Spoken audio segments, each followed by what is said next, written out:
Hey, you! Today we celebrate Pentecost. It's the day that Jesus sent the Holy Spirit to his disciples.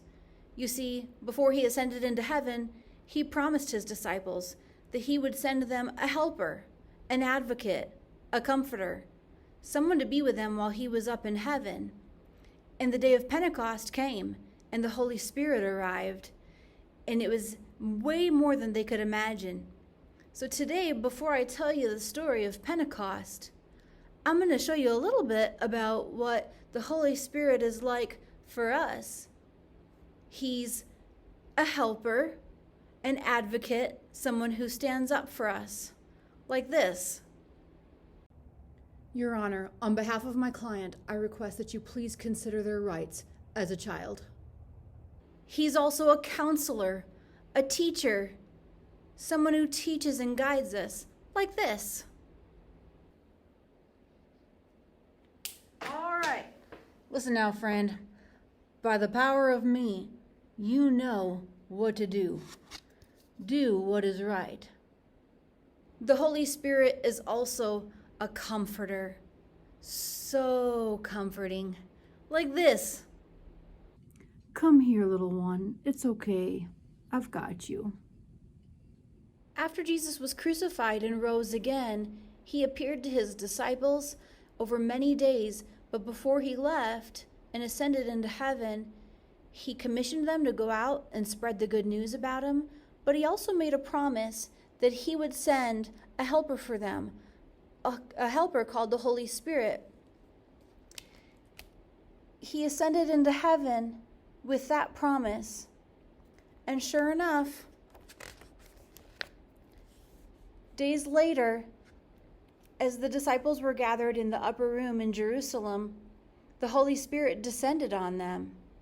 There was a rush of wind, and it was like tongues of fire had descended upon them. They were filled with a power that they had never known.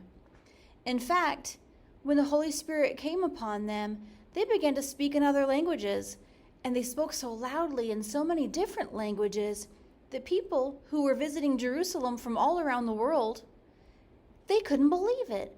They were hearing these men from Galilee speak in their own native languages. They were amazed. So with the Holy Spirit filling them, the disciples went out and began to preach and tell others about Jesus.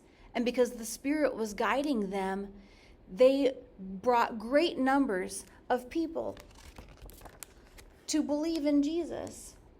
See, they had the power of Jesus. They had the power through the Holy Spirit to talk to others, to know the right words to say to others.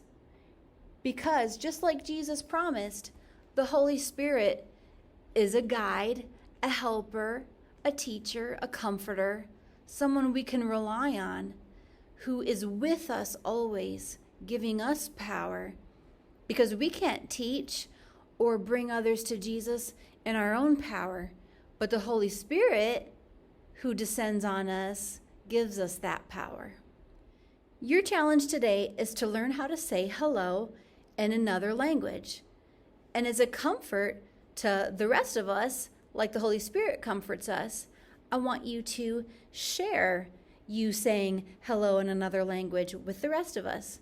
So film yourself saying that word hello in another language like this, ni hao, or make a sign like this of the word hello, but in your chosen language, like French, bonjour. You can take a picture of yourself with your word in another language or a video and send it to me.